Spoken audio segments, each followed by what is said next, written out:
விருத்தியாக்குவார், விசாலமாக்குவார், பழுகி பரம்பி படர்ந்திட செய்வார். விருத்தியாக்குவார், விசாலமாக்குவார், பழுகி பரம்பி படர்ந்திட செய்வார். தலையை எண்ணெயால் அபிஷேகம் செய்வார், நிரம்பி வழிந்து ஓடிட செய்வார். தலையை எண்ணெயால் அபிஷேகம் செய்வார், நிரம்பி வழிந்து ஓடிட செய்வார். விருத்தியாக்குவார், விசாலமாக்குவார், பழுகி பரம்பி படர்ந்திட செய்வார். மதிலுக்குள்ளே அடைத்து காயப்படுத்தி மனித சொற்களாலே மனதை வருத்தி, மதிலுக்குள் அடைத்து காயப்படுத்தி மனித சொற்களாலே மனதை வருத்தி, என்னை மட்டுப்படுத்த நினைத்தோர் முன்பு மதிலின் மேலே அமரச் செய்து கனிதரும் செடியாய் மாற்றுவார். என்னை மட்டுப்படுத்த நினைத்தோர் முன்பு மதிலின் மேலே படரச் செய்து கனிதரும் செடியாய் மாற்றுவார். விருத்தியாக்குவார், விசாலமாக்குவார், பழுகி பரம்பி படர்ந்திட செய்வார். விருத்தியாக்குவார், விசாலமாக்குவார், பழுகி பரம்பி படர்ந்திட செய்வார். தலையை எண்ணெயால் அபிஷேகம் செய்வார், நிரம்பி வழிந்து ஓடிட செய்வார். வீட்டார் தரிசனத்தை அவமதித்தும் வேண்டாம் என்று ஏகமாய் வெறுத்தும், வீட்டார் தரிசனத்தை அவமதித்தும் வேண்டாம் என்று ஏகமாய் வெறுத்தும், என்னை தரிசனங்கள் காண செய்து தேவன் என்னோடிருந்து காரியத்தை வாய்த்திடச் செய்வார். என்னை தரிசனங்கள் காண செய்து தேவன் என்னோடிருந்து காரியத்தை வாய்த்திடச் செய்வார். விருத்தியாக்குவார், விசாலமாக்குவார், பழுகி பரம்பி படர்ந்திட செய்வார்.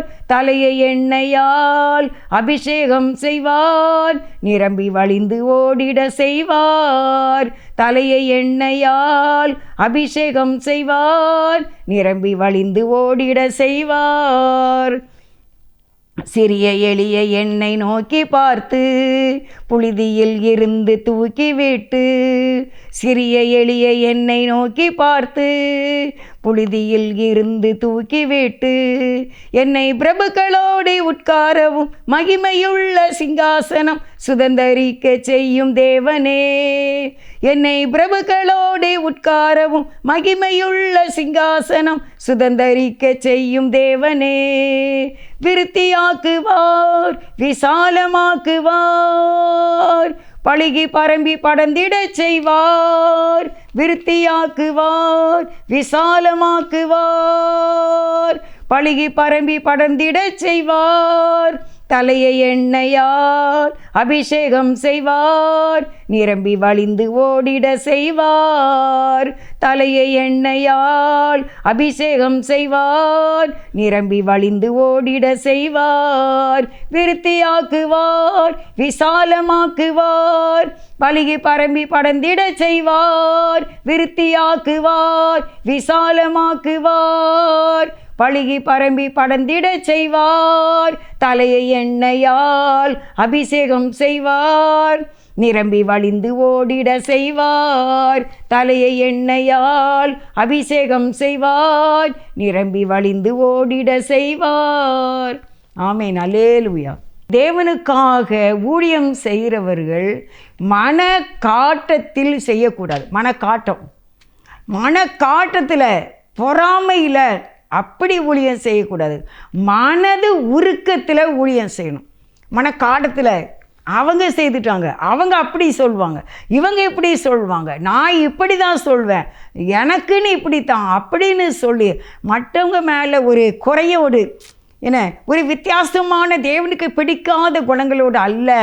இயேசு கிறிஸ்து எப்படி ஊழியம் செய்தாங்க? இயேசுப்பா மன உருக்கத்தில் செய்தாங்க. அவர் சத்தியத்தை சொல்ல வேண்டிய இடத்துல அதிகாரத்தோடு சொன்னாங்க. ஆனால் நோயாளிகள் யார் யார் இயேசுவின் இடத்துல ஓடி வந்தாங்களோ அவங்களை பார்த்து ஆண்டவர் மன உருக்கத்தில் இருந்தாங்க, மன இறக்கத்தில் இருந்தாங்க. அதெல்லாம் பார்க்கும்போது இந்த செய்திகளை வேத வசனத்தை ஆராய்ந்து உள்ளே போய் பார்க்கும்போது ஜீசஸோட ஹார்ட்டு அந்த இதயம் இருக்குது பார்த்தீங்களா, அந்த இதயத்தை நமக்கு பார்க்கணும் போல இருக்கும். எப்படிப்பா உங்களுக்கு எப்படி ஒரு இறக்கம் வந்துட்டு அப்படி இருக்க போய் தான் எத்தனையோ வியாதியின் மத்தியில் நம்ம சுகமாக இருக்கும். 4 தடவை எனக்கு நாய் கடிச்சிருக்கு. 4 தடவை நாய் கடிச்சிருக்கு.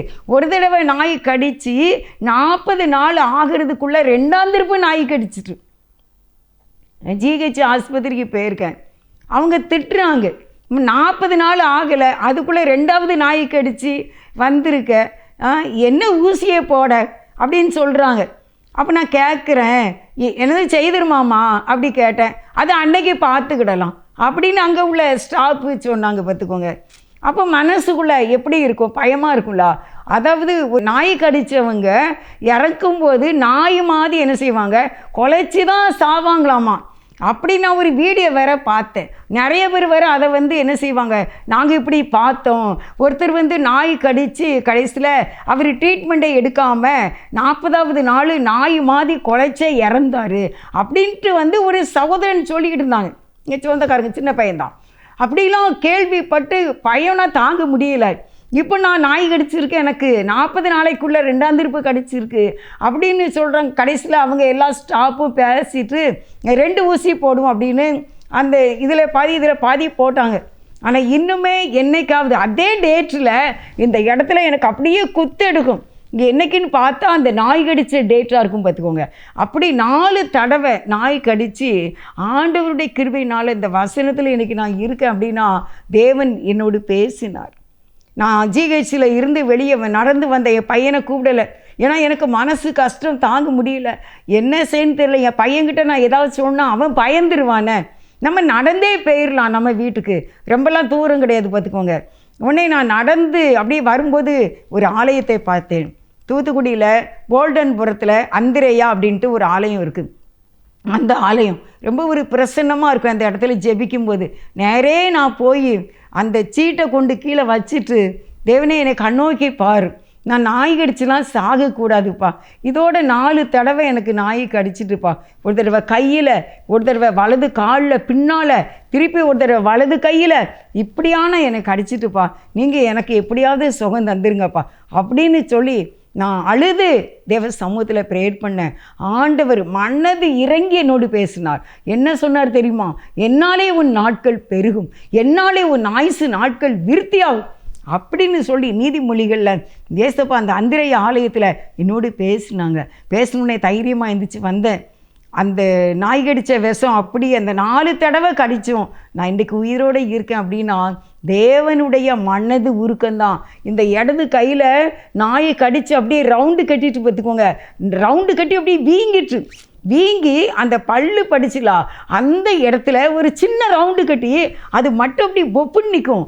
ஆனால் சுற்றியும் என்ன செய்யும், நம்ம வாட்ச் கட்டியிருப்போம்ல, அதில் சுற்றியும் அப்படி பொப்பு மாதிரி நிற்கும், பணியார மாதிரி நிற்கும். அதுலேயும் ஒரு சின்ன ரவுண்டு கட்டியிருக்கும். அதில் அந்த பல்லு, நாயுடைய பல்லு பட்ட மாதிரியும் கருப்பாக இருக்கும் பார்த்துக்கோங்க. அதன் மத்தியில் தேவ சமூகத்தில் நான் ஜெபம் பண்ணி கொண்டிருந்தேன். அவருடைய கரத்தில் கொடுத்தானால் அவர் என்மேல் மனது உருகினார். மனக்காட்டத்தில், நம்மளும் மனக்காட்டத்தில் ஊழியம் செய்யக்கூடாது, மன உருக்கத்தில் தான் ஊழியம் செய்யணும் அப்படின்னு இன்றைக்கி உங்களுக்கு இந்த வார்த்தையை தேவ சமூகத்தில் கொடுக்குறேன். பெரிய ஊழியக்காரங்க இருக்கீங்க, நிறையா பாஸ்டர்ஸ் இருக்கீங்க. நாங்கள்லாம் ஒன்றுமே படிக்கலை, ஒரு ஏழை எளிய மக தான். நான் 10 படித்து ஃபெயிலான பிள்ளை தான். ஆனால் தேவன் எனக்கு கற்றுக் கொடுத்ததே உங்களுக்கு சொல்லுகிறேன். நீங்கள் இறையியல் கல்லூரியில் படிச்சிருப்பீங்க, எவ்வளவோ நீங்கள் படிச்சிருப்பீங்க, பெரிய சபை வச்சுருப்பீங்க, ஆயிரக்கணக்கான லட்சக்கணக்கான மக்களுக்கு நீங்கள் ஜெபம் செய்கிறீங்க, விடுதலை கொடுக்குறீங்க, சபையை நடத்துகிறீங்க. ஆனாலும் கர்த்தர் சொல்லுகிறார், திரளான ஜனங்களை பார்க்கும்போது டென்ஷன் ஆகாதுங்க, இறக்கம்தான் வரணும் அப்படிங்கிற ஒரு வார்த்தையை உங்களுக்கு கொடுக்க இருக்கின்றேன். மத்தேயு 20வது அதிகாரம் 30வது வசனத்தில், அப்பொழுது வழியருகே உட்கார்ந்திருந்த 2 குருடர் இயேசு அவ்வழியே வருகிறார் என்று கேள்விப்பட்டு, ஆண்டவரே, தாவீதின் குமாரனை எங்களுக்கு இறங்கும் என்று கூப்பிட்டார்கள். அவர்கள் பேசாதிருக்கும்படி அவர்களை அதட்டினார்கள். அவர்களோ, எங்களுக்கு இறங்கும். அவர்கள், ஆண்டவரே, தாவீதின் குமாரனே எங்களுக்கு இறங்கும் என்று அதிகமாய் கூப்பிட்டார்கள். 32ல் இயேசு நின்று அவர்களை தம்மிடத்தில் அழைத்து, நான் உங்களுக்கு என்ன செய்ய வேண்டும் என்று இருக்கிறீர்கள் என்றார். அதற்கு அவர்கள், ஆண்டவரே, எங்கள் கண்களை திறக்க வேண்டும் என்றார்கள். இயேசு மனது உருகி அவர்கள் கண்களை தொட்டார். உடனே அவர்கள் பார்வை அடைந்து அவருக்கு பின் சென்றார்கள். இந்த 2 குருடர் அவங்க ஏசப்பா போகிற வழியில் இருக்கிறாங்க. இயேசுவை பற்றி அவங்க நிறைய கேள்விப்பட்டிருக்காங்க. ஆனால் இவங்களுக்கு கண் தெரியாதுல்ல, யார் இவங்களை கூட்டிகிட்டு போவா என்ன? அதனால் என்ன செய்கிறாங்க, ஆனால் இவங்களுடைய மனது நம்ம இயேசுவை கூப்பிட்டா அவர் நம்மளை தொட்டால் நமக்கு சுகமாயிருமே அப்படின்னு நினச்சிருக்கலாம். அப்போ ஏசப்பா இறக்க உள்ள தேவன் அவர்களை தேடி அந்த வழியாக வருகின்றார். அப்பொழுது அவங்க கூப்பிடுறாங்க, இயேசுவே எங்களுக்கு மனது இறங்கி எங்களுக்கு இறங்கும் அப்படின்னு கூப்பிடுறாங்க. தாவீதின் குமாரனே எங்களுக்கு இறங்கும் என்று அதிகமாய் கூப்பிட்டாருங்க. சத்தம் போட்டு கூப்பிடுறாங்க, ஏசப்பா கண்ணை தராங்க, ஏசப்பா எங்களுக்கு உதவி செய்யுங்க, ஏசப்பா ஏசப்பா ஏசப்பா நிலைமையை பாருங்கப்பா, இந்த உலகத்தை பார்க்க முடியலப்பா, மனைவி பிள்ளைங்களை பார்க்க முடியலப்பா, நான் கட்டின வீட்டை பார்க்க முடியலப்பா, நான் எப்படி இருக்கேன்னு பார்க்க முடியலப்பா, நான் பெத்த மக்களை பார்க்க முடியலப்பா, எங்களுக்கு இறங்குங்கப்பா என்று கூப்பிட்டார்கள். ஏசப்பா கிட்ட போனார். அவருக்கு கடின இதயம் கிடையாதுல்ல, அவர் இரக்கமும் மன உருக்கமும் உள்ளவர். அவரால் தாங்க முடியலை. உடனே அவர் கேட்குறாரு, அவங்கள் மேல் மனது உருகி. இன்றைக்கு ஊழியக்காரர்களாகி இருக்கிற நம்மக்கிட்ட பாடுகளோடு வேதனைகளோடு வருகிறவங்களுக்கு நீங்கள் மனம் இறங்க வேண்டும். ஏசப்பா பிள்ளைங்க நம்ம மற்றவங்களுக்கு உதவி செய்யதான் நம்மளை தேவன் நல்லா வச்சுருக்காங்க. அப்போ நம்ம மற்றவங்களை பார்த்து அவங்களுக்கு நாம் மனம் இறங்க வேண்டும். மனக்காட்டத்தில் ஊழியம் செய்யக்கூடாது. நம்முடைய ப்ரெஸ்டீஜை பார்க்கக்கூடாது, நம்முடைய கௌரவத்தை பார்க்கக்கூடாது, நம்முடைய ஸ்டேட்டஸை பார்க்கக்கூடாது. நம்ம இந்த மாதிரி ஒரு கேட்டகரி அப்படிலாம் பார்க்கக்கூடாது. நாம் மனது இறங்க வேண்டும். இன்று முதல் மன இரக்கத்தில் ஊழியம் செய்யணும். அப்போ சொல்கிறார், அவர்களை மனது உருகி அவர்களை தொட்டார். உடனே அவர்கள் பார்வை அடைந்து அவருக்கு பின் சென்றார்கள். அவர் மனது உருகிறாரு, பிறகு மனம் இறங்கி அவர்களை குணமாக்கினார். அருமையானவர்களே, இன்றைக்கு ஆண்டவருடைய சமூகத்தில் இருந்து உங்களுக்கு நான் சொல்கிறேன், ஆண்டவருடைய பிள்ளைகள் உங்கள்கிட்ட வரும்போது நீங்கள் மனம் இறங்க வேண்டும். மத்தேயு 15வது அதிகாரத்தில் 32வது வசனத்தை சொல்கிறேன். பின்பு இயேசு தம்முடைய சீசர்களை அழைத்து, ஜனங்களுக்காக பரிதபிக்கிறேன், இவர்கள் என்னிடத்தில் 3 நாள் தங்கி இருந்து சாப்பிட ஒன்றுமில்லாதிருக்கிறார்கள். இவர்களை பட்டினியாய் அனுப்பிவிட எனக்கு மனதில்லை, வழியில் சோர்ந்து போவார்களே என்றார். ஏசப்பாட்ட ஜனங்கள் பேசி கொண்டிருக்காங்க. குருடர், சப்பானிகள், நீங்கள் அதுக்கு முந்தின வசனத்துலலாம் பார்த்தீங்கன்னா ஊமையர்கள், சப்பானிகள், ஊனர், இப்படி நிறைய பேரை கொண்டு ஏசுகிறாங்க, அங்கே வைக்காங்க, எல்லாரையும் சுகப்படுத்திட்டே இருக்காரு. ஊமையர் பேசுகிறாங்க, ஊனர் சொஸ்தமடைகிறாங்க, சப்பானி நடக்காங்க, குருடர் பார்க்காங்க. ஜனங்களெல்லாம் ஆச்சரியப்பட்டு தேவனை மகிமைப்படுத்துகிறார்கள். ஆனால் இயேசுப்பா மட்டும் டென்ஷனே ஆகலை, மனக்காட்டமே வரல. பின்பு இயேசு தம்முடைய சீசர்களை அழைத்து, ஜனங்களுக்காக பரிதபிக்கிறேன், ஏதாட்ட செய்யணுப்பா, வயிறு பசியில் இருக்காங்கப்பா, எனக்கு பாவமாக இருக்குது, ஏதாவது கொடுங்கடா, பாவடா, இறக்கும். எவ்வளோ ஐஸ்வர்யவான்களாக நம்ம இருக்கோம். எந்த ஏழைக்காவது நம்ம இறங்குறோமா? நீங்கள் ஆலயத்துக்கு போகிறீங்க, தெருவில் பார்க்குறீங்க, ஏதோ ஒரு 10 ரூபா, ஒரு 5 ரூபா, அவங்க என்ன செய்வாங்க, 4 பேர் 5 ரூபாயாக கொடுத்தா 20 ரூபா, ஒரு காப்பி ஒரு வடை. இப்போ காப்பி டீ கூட 12 ரூபா போல். அப்போ நம்ம இன்றைக்கி என்னால் ஒருத்தர் டீ குடித்தான், ஒரு வடை சாப்பிட்டான் அப்படின்னு ஒவ்வொரு சண்டையாவது ஒரு ஞாயிற்றுக்கிழமையாவது இருக்க வேண்டும். அன்றைக்கி ஒரு நாள் ஒருத்தர் ஒரு கதை சொன்னாங்க. எதில் கேட்டேன்னு ஞாபகம் இல்லை, புக்கில் படித்தேனா கேட்டேனா அப்படின்னு ஞாபகம் இல்லை. ஒருத்தரை அடித்து ரொம்ப வேதனைப்படுத்திட்டாங்க, ஒரு 16 பேர் போல், 16 14 14 16 ஞாபகம் இல்லை. அப்போ அடித்து இழுத்துட்டு போகிறாங்க அந்த பையனை போலீஸில் ஒப்படைக்க. அப்போ அவன் என்ன செய்கிறான், எனக்கு தண்ணி கொடுங்க, எனக்கு கொஞ்சம் தண்ணி கொடுங்க, எனக்கு ரொம்ப தாகமாக இருக்குது அப்படின்னு சொல்கிறான். அதில் மற்றவங்களாம் சொல்கிறாங்க, அடிக்கிறாங்க, யாய் சத்தங்காட்டம்மா வா அப்படின்னு. அதில் ஒருத்தன் என்ன சொல்கிறான் அப்படின்னா, பக்கத்தில் ஒரு ஓடை ஓடிக்கொண்டு இருக்கின்றது, அந்த ஓடையில் போய் ஒரு சிரட்டை கிடக்கு, தெரியுங்களா அவங்களுக்கு, தேங்காயில் உள்ள சிரட்டை, அந்த சிரட்டையை எடுத்து அந்த ஓடையில் ஓடிக்கொண்டிருக்கிற தண்ணியை மோந்து கொண்டு அவனுக்கு கொடுக்குறான், அந்த தண்ணியை குடி அப்படின்னு. உடனே அந்த குற்றவாளி அந்த தண்ணியை வாங்கி குடிச்சிட்டான். கொஞ்சம் பொறுத்து இன்னும் அவனை அடித்து இழுத்துட்டு போகிறாங்க, மிச்ச தூரம் இருக்குது. அப்போ அவன் சொல்கிறான், எனக்கு வயிறு பசிக்குன்னா அண்ணா எனக்கு வயிறு பசிக்கு எனக்கு தாங்க முடியலண்ணா, என்னால் நடக்க முடியலண்ணா அப்படிங்கிறாங்க. ஆனாலும் அவர்கள் அந்த வீரர்கள் அவனை அடித்து இழுத்து கொண்டு போகும்போது ஒருவன் அங்கே மனது உருகிறான். அவன் ஓடி போய் வாழைப்பழத்தில் 2 வாழைப்பழத்தை வாங்கி அவங்ககிட்ட கொடுக்குறான். சரி, இதை சாப்பிடு, ரொம்ப வயிறு பசிங்களா, இந்த 2 பழத்தை சாப்பிடு. உடனே அந்த அந்த குற்றவாளி அந்த 2 பழத்தையும் எடுத்து அவன் சாப்பிட்டுட்டு அங்கே போகிறாங்க. அங்கே ஜட்ஜு முன்னால் கொண்டு இந்த வாலிபனை நிறுத்தியிருக்கிறார்கள். இந்த 16 பேரையும் கொண்டு நிறுத்தியிருக்காங்க. அவன் என்ன சொல்கிறான் அப்படின்னா, இவங்க 16 பேரும் என்னை அடித்து கொன்னாங்க, நான் ஒரு தப்பும் பண்ணலை, ஆனால் இவங்க எல்லாருமே இந்த குற்றவாளிகள் தான், இவங்க எல்லாரும் குற்றவாளிகள் அப்படின்னு பல காரியங்களை சொல்லி இந்த அடித்து கொண்டு போன அந்த 16 பேர் மேலே குற்றம் சுமத்துகிறார்கள். அவன் அந்த ஜட்ஜி பார்க்குறார், இவங்க 16 பேருக்கும் என்ன ஆயுள் தண்டனை கொடுக்க வேண்டியது இருக்கிறது. ஆனால் அவர் நடுவில் நடந்த செய்தியை கேள்விப்படுகின்றார். ஒருவன் ஓடி போய் தண்ணி கொடுத்தான், அவன் யார்? அப்போ அவன் கை தூக்குறான், நான் தான் தண்ணி கொடுத்தேன், சிரட்டையில் ஓட தண்ணியை மோந்து கொடுத்தேன், ரைட்ரு தள்ளி நில்லு. அடுத்து யார் என்ன கொடுத்தான்னு கேட்குறாங்க. அவன் சொல்கிறான், நான் 2 வாழைப்பழம் வாங்கி கொடுத்தேன் அப்படின்ட்டு ஒருத்தன் கை தூக்குறான். அவனை நீங்கள் தள்ளி நில்லுங்கிறாரு. சொல்லிவிட்டு உங்கள் 2 பேருக்கும் விடுதலை விடுதலை என்று தீர்ப்பளிக்கிறேன், நீங்கள் போகலாம். மற்ற பேர் எல்லாருக்குமே ஆயுள் தண்டனை என்று அந்த ஜட்ஜி எழுதி வைத்து விட்டு எழுந்து போய்விட்டார். ஒரு சிரட்டை தண்ணியை ஒரு ஏழைக்கு நீ ஓடி போய் கொடுத்ததுக்கு உனக்கு விடுதலை. 2 வாழைப்பழம், ஒரு பழம் 10 ரூபானாலும் 20 ரூபாய்க்கு 2 வாழைப்பழம் வாங்கி கொடுத்த அவனுக்கு விடுதலை. ஆனால் ஒன்றுமே கொடுக்காம வந்து நீங்கள் ஆயுள் தண்டனைக்கு ஆளாகிட்டீங்க. இதை கேட்கும்போது எனக்கு ரொம்ப டச்சிங்காக இருந்தது.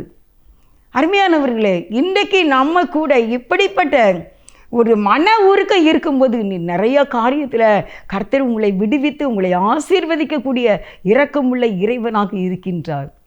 ஏனென்றால் ஆண்டவரே சொல்கிறார்ல, நான் உங்கள் பிதா இரக்கமுள்ளவராய் இருக்கிறது போல நீங்களும் இரக்கமுள்ளவர்களாய் இருங்கள்.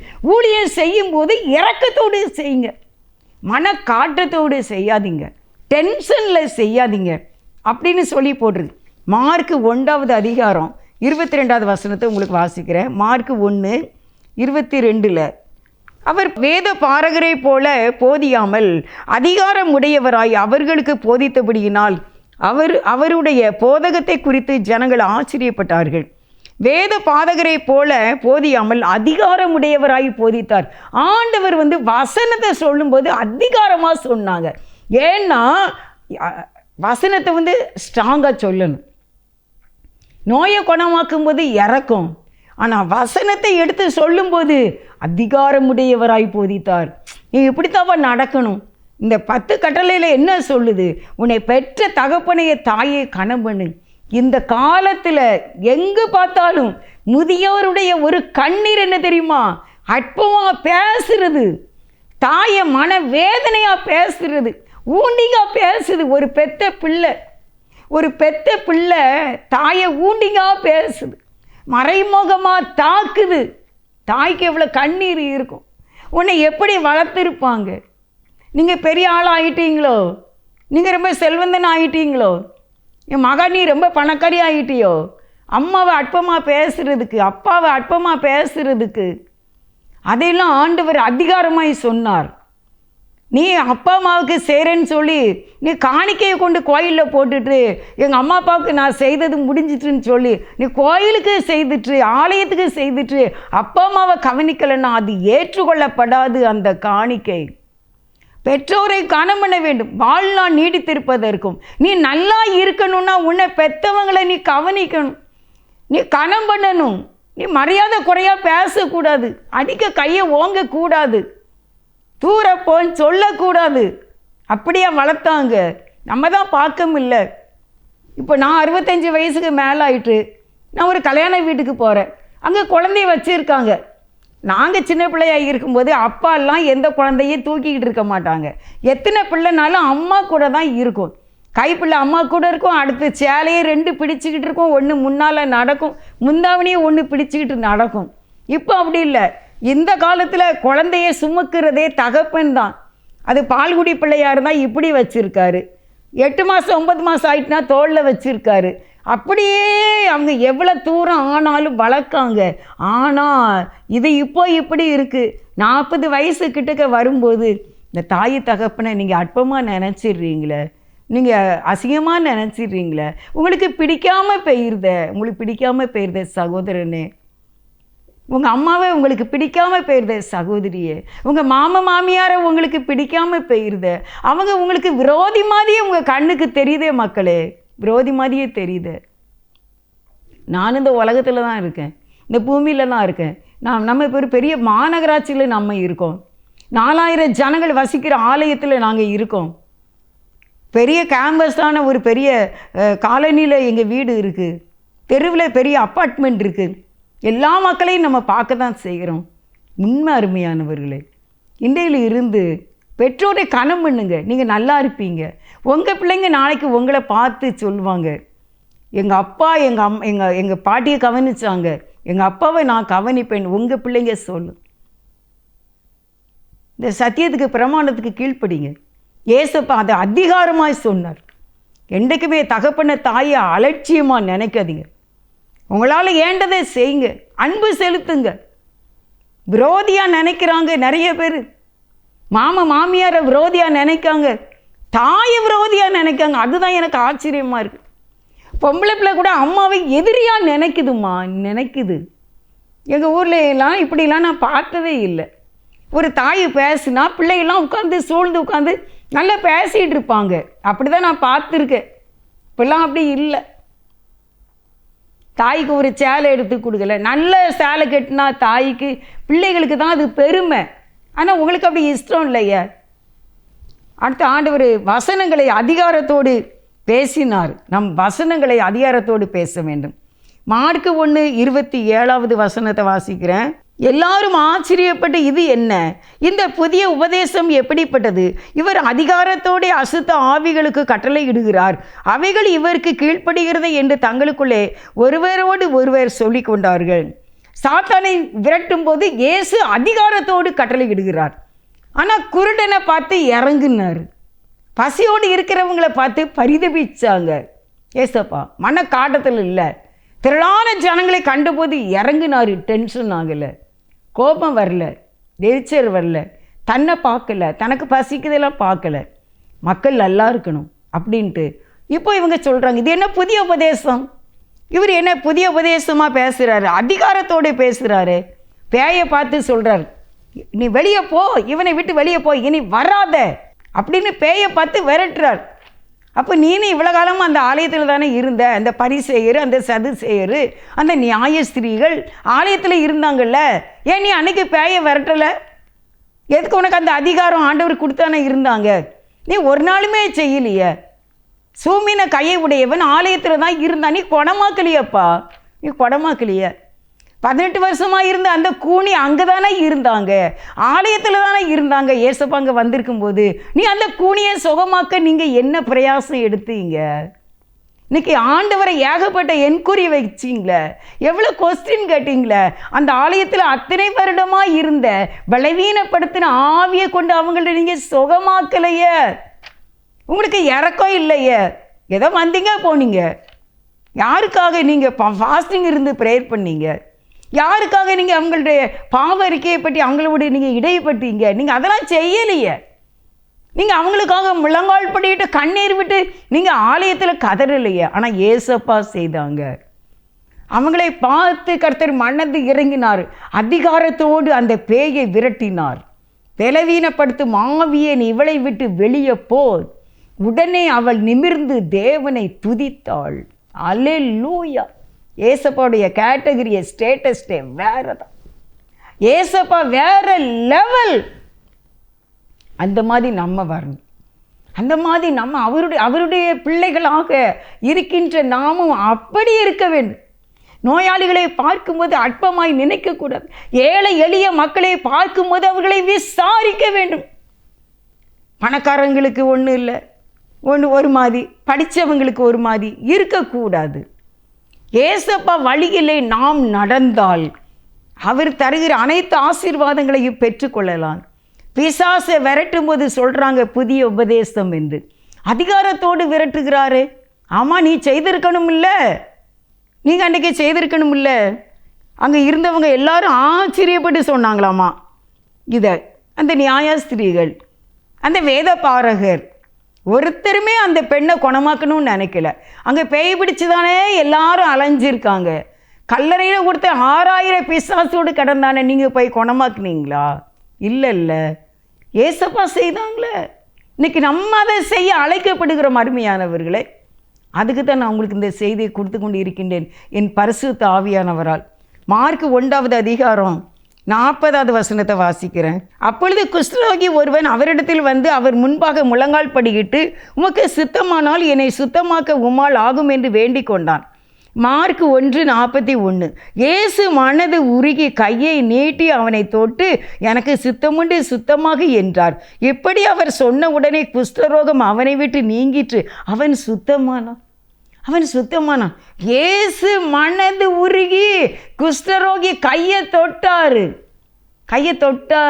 மனது உருக்கம் எங்கே போயிட்டு, எங்கேயோ போயிட்டு. ஏசப்பா எங்கேயோ இருக்காங்க. என்னமா இருக்காங்க?